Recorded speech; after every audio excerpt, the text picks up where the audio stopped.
Today on CityCast Pittsburgh, our city has its problems. It always has. And for Pittsburghers, complaining about them is one of our favorite sports. But it's not just us. There is a long tradition of outsiders coming here or even just reading about us and thinking it's cool to add their 2 cents. In fact, dumping on Pittsburgh actually goes back to our very beginnings, over 230 years ago.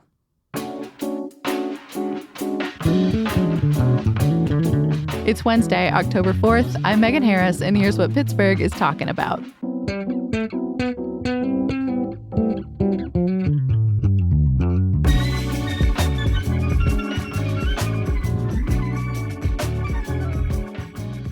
I'm back with historian and author Virginia Montanez, who writes one of my favorite Substacks all about Pittsburgh weirdness.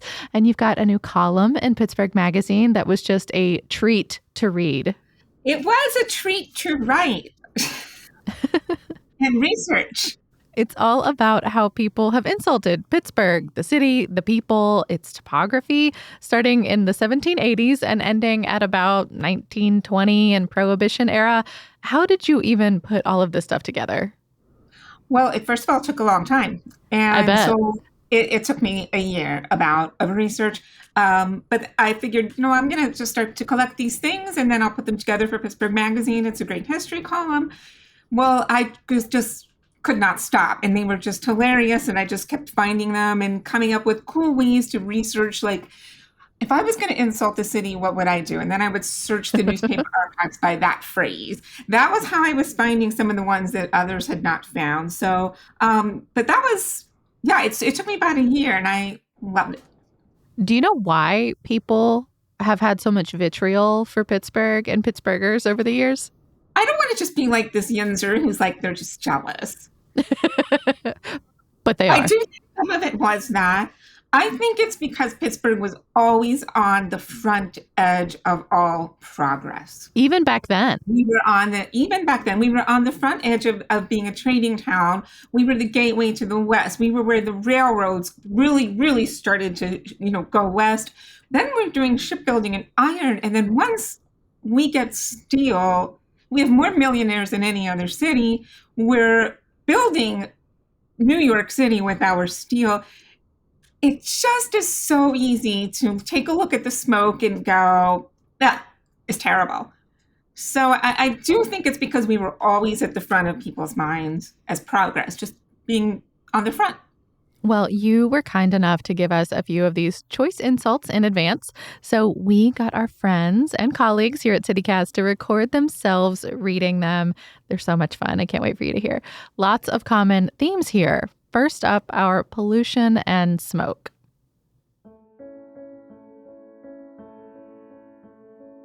Oh, that smoke? I wasn't in town 10 minutes before I was smutted from head to foot. The possession of a nose is almost a misfortune, for the city stinks. A murky mass of filth and heathenish nastiness. Before the doctors can vaccinate anybody there, they have to cut their way with a cold chisel through half an inch of solidified coal smoke.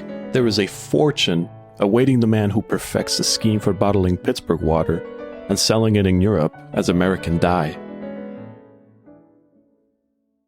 Okay, I have to say this first of all. This is a perfect illustration of making history come alive, right? Like the second you hear them, it's you can see it. You can just imagine these people, how they would sound. It's beautifully done. But yes, pollution.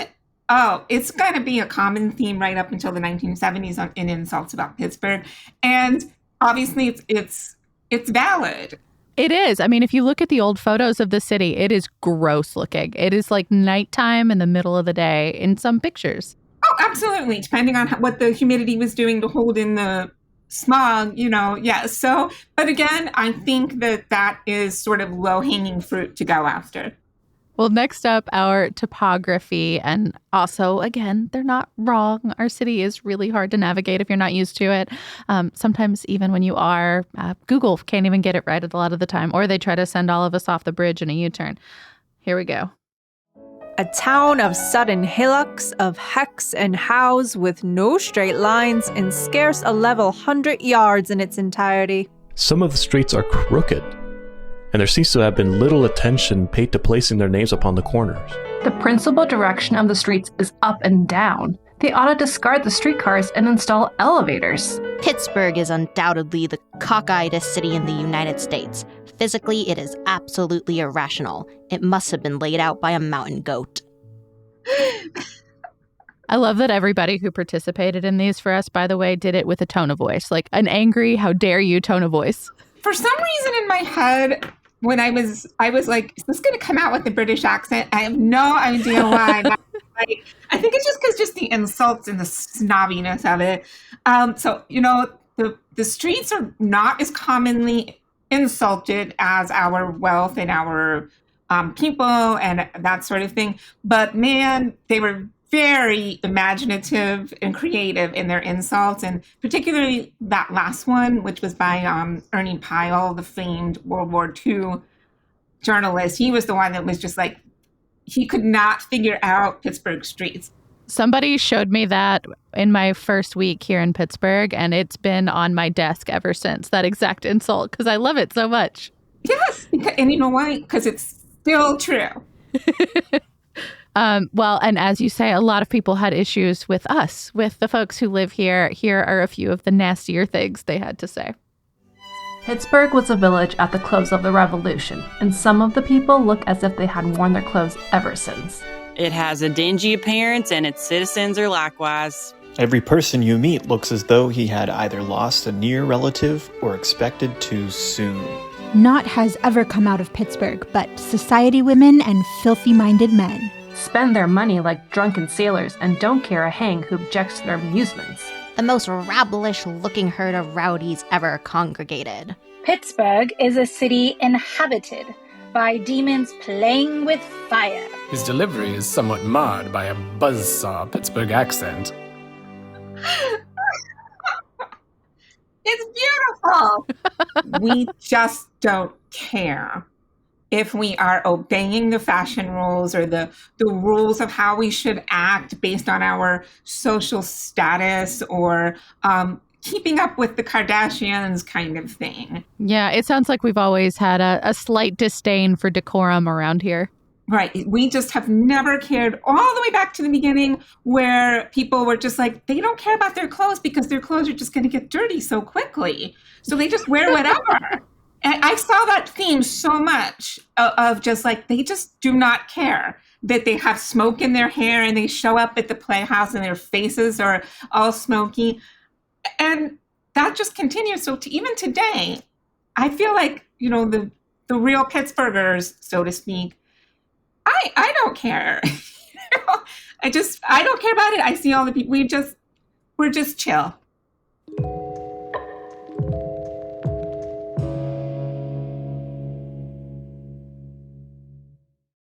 There was a special category of Pittsburgher that a lot of outsiders specifically seem to have an issue with: wealthy people.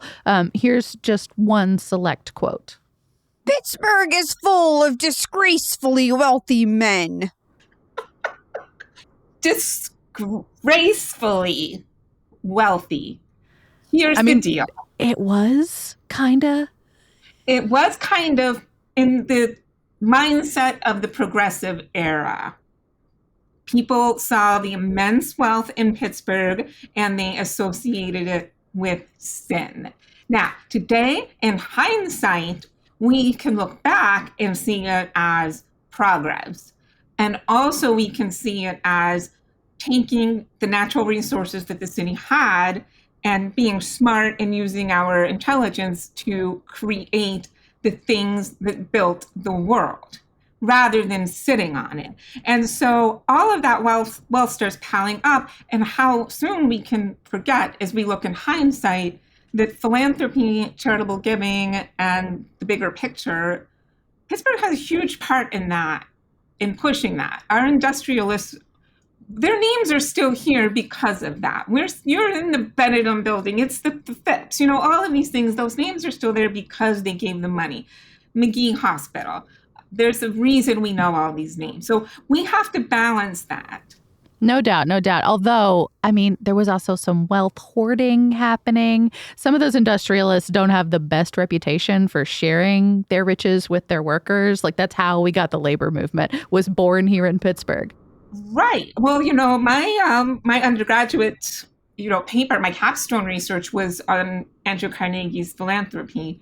And that he, when he gave away all of his money, he only gave 1%. His choice was to give 1% directly to the workers that earned him that wealth. Yeah. So there is that chance for us to say, well, did we agree with if he's going to give his money away, do we agree with where he gave it?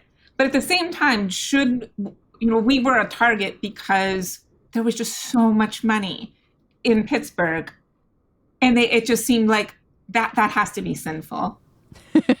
Well, speaking of that debauchery, I think a lot of the insults you found must have come from the Prohibition era, because there's a lot of judgment, a lot of fire and brimstone, if you will. Here's a sampling. One of the worst places for drunkenness and debauchery. The King of Terror has a pretty fair prospect of getting a goodly number of the sinners here. An honest reputation overshadowed by bizarre and criminal eccentricities. Sin-ridden Pittsburgh is the hardest evangelistic nut to crack. Worship on Sunday, whiskey on Monday, thus blending the spirits. Yes, we've got prohibition in Pittsburgh, but only on paper. This city of sin, immorality, and debauchery. The Sodom of America and the moral plague spot of the world. We've always liked the drink. And the criticism of the people of Pittsburgh is always either their wealth, their scandal, which usually meant divorce, or political type scandal, or their behavior, meaning they weren't obeying the rules of the social rules, or that they drank and played cards. What should we do? It's 1855. We've worked hard all day making this steel or these ships or this glass. Let us have a drink before our shift starts in the morning. And no, we're not going to put our good clothes on. We're going to keep this on and we're going to go to bed. So this is my one precious life and I'm going to use it with whiskey. Right. So I'm not surprised that outsiders knocked us for pollution, for wealth hoarding. All of that kind of seems fair for this era. But what about you? I mean, as you've been collecting all of these things for the last year, did any of it surprise you or kind of hit you as sort of out of left field? The content didn't surprise me. Like the subject matter never surprised me. Sometimes the extent to which they went, well, I'm just like, okay, calm down. Were writers just tossing these kinds of insults out at a bunch of cities during this era, or was there actually something unique about Pittsburgh at this time that drew this specific sort of criticism, particularly 1906? Because I was surprised how many of the insults you sent me were actually based around that very specific moment in time. First of all, again, we have the progressive movement happening. People are looking for more progress socially. But 1906 was a year of some scandal. Right around that time, there was some political scandal in Pittsburgh regarding sort of like bribery things.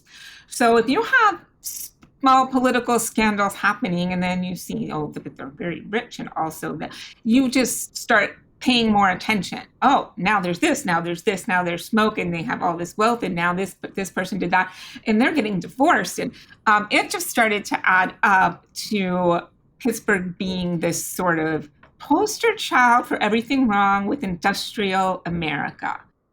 If you could sit down with any of the people who penned any of these insults back in the day, would you argue with them? I'm curious if you'd try to come to Pittsburgh's defense. Well, I don't think it would be worth arguing with them, only because I think if it was today, I would be like, let's just go up the incline. Like, I feel like that's all it would take. It's beautiful. Look at the industry. Look at this, the gleaming skyscrapers. Look at the beauty. Breathe in the air. The clean air. Right.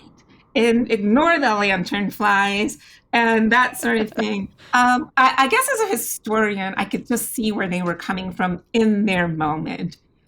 In their moment, they were making their mark on journalism. They were being sort of having this hyperbole style of writing.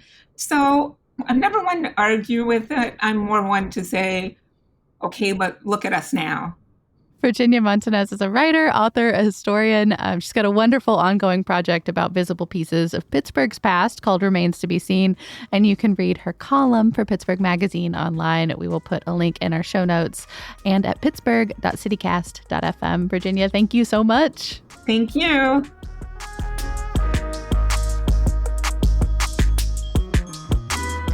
That's all for today here on CityCast Pittsburgh. A huge note of thanks to our many friends, loved ones, and coworkers who lent their voice to today's show.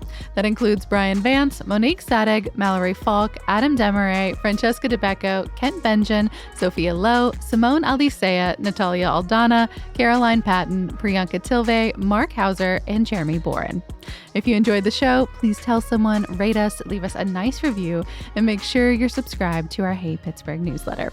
We'll be back tomorrow morning with more news from around the city. Talk to you soon.